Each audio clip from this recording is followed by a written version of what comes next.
Watch this. White is down material, the position looks lost, and then he does the unthinkable, he gives away his queen for free. Black has to take it. And the moment he does, it's checkmate. His own pieces trap his own king.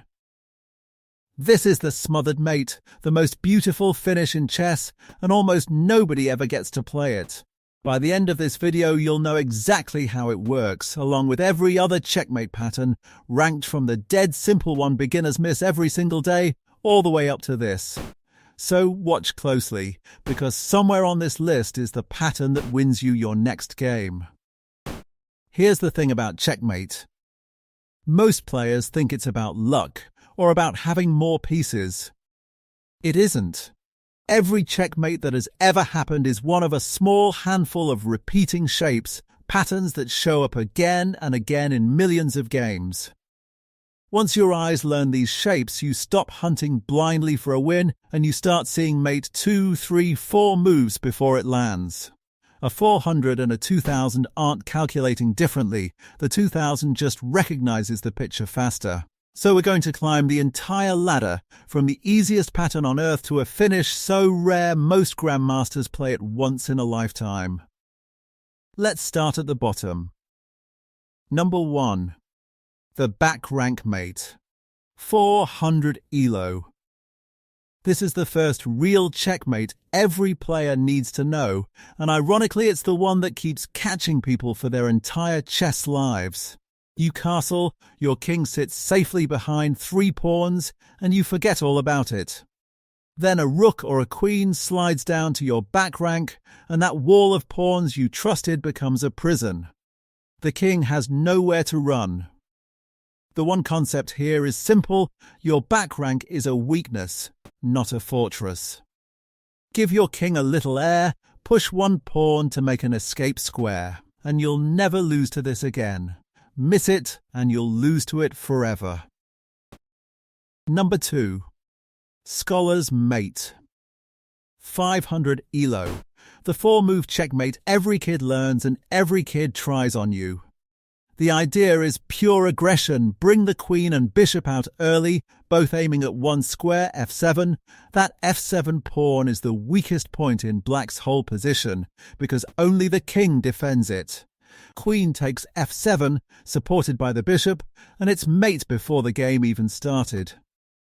The one concept in the opening, f7 and f2 are the softest squares on the board. Defend them, don't panic, develop a knight to f6, and the whole attack collapses. But fail to see it coming, and you're walking back to the lobby in under 2 minutes. Number 3. The Ladder Mate. 700 elo. Now we leave the opening tricks behind and learn real technique. 2 rooks, no king help needed at all. 1 rook cuts off a rank so the enemy king can't come down. The other rook checks, driving the king back 1 row.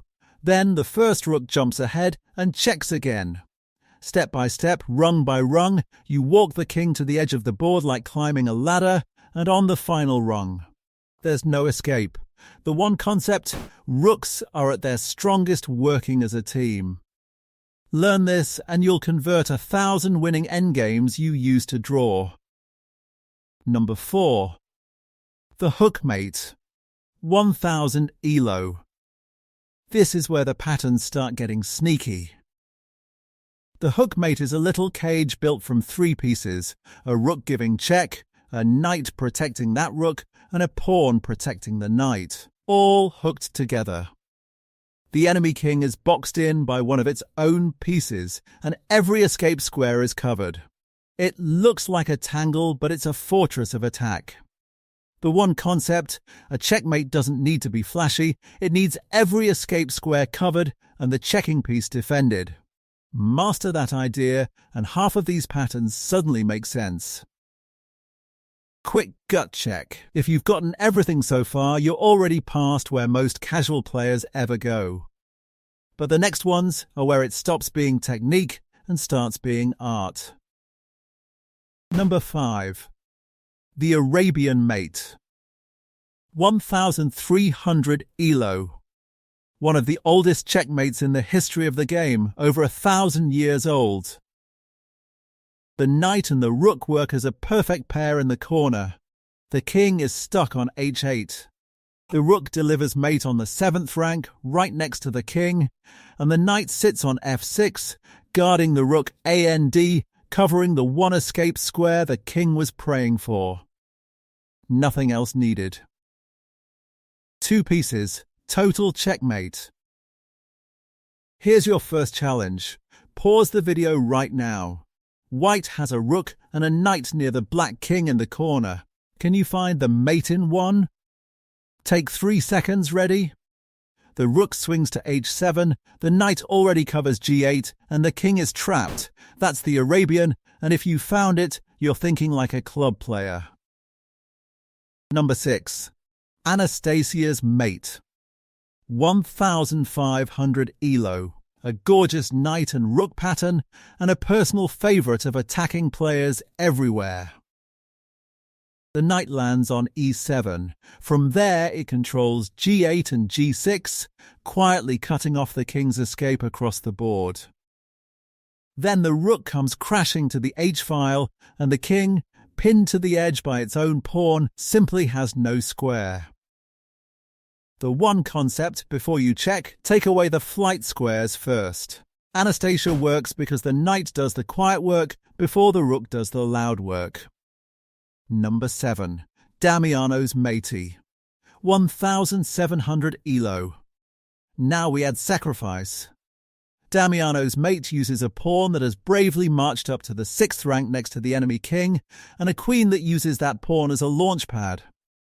Often you sacrifice a rook first, just to rip open the file and clear the path.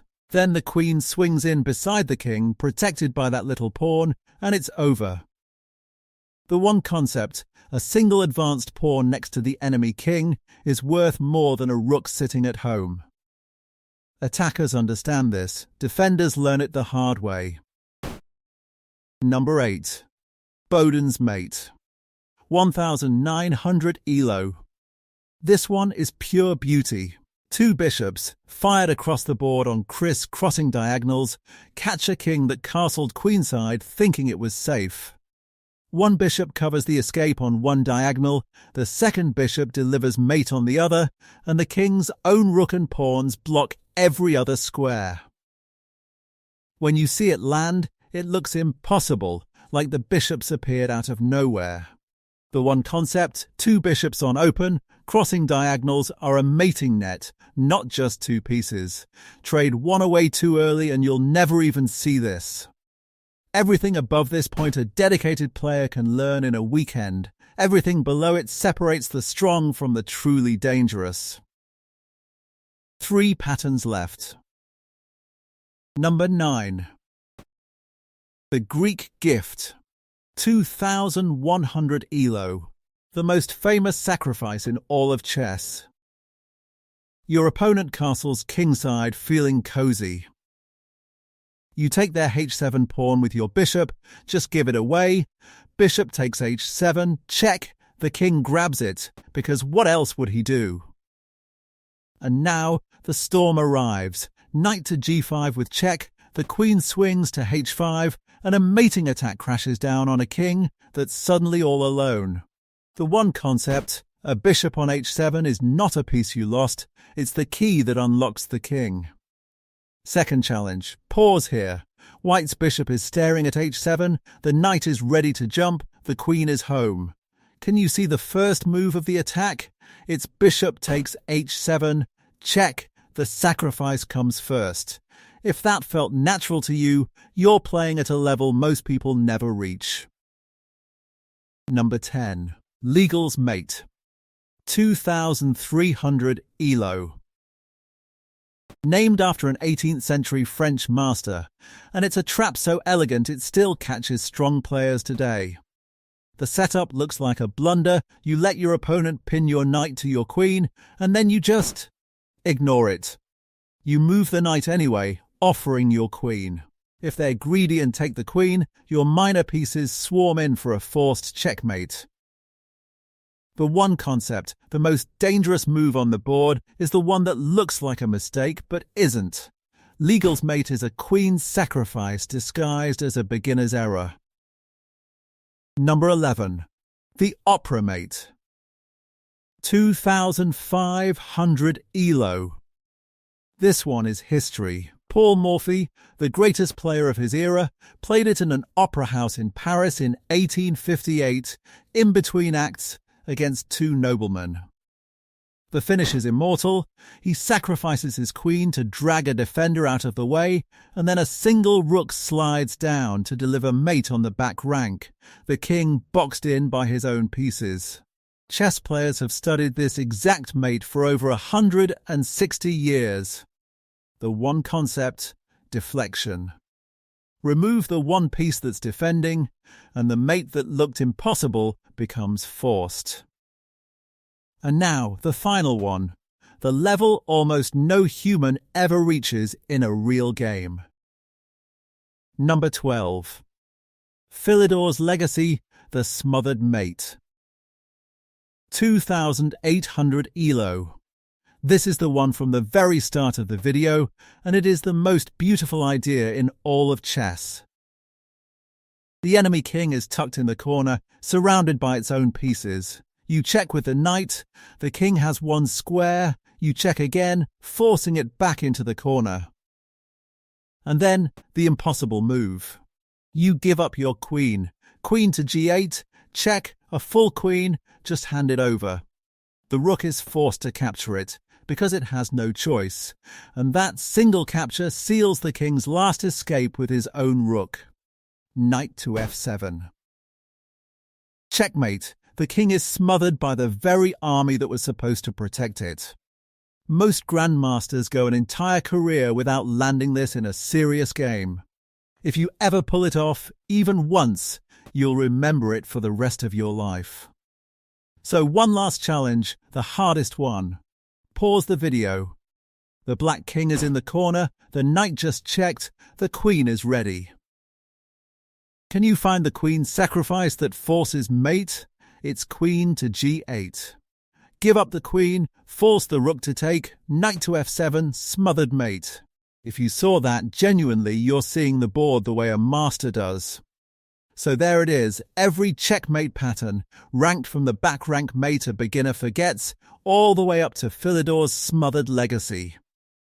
12 shapes that decide nearly every game of chess ever played. Now here's my real question for you.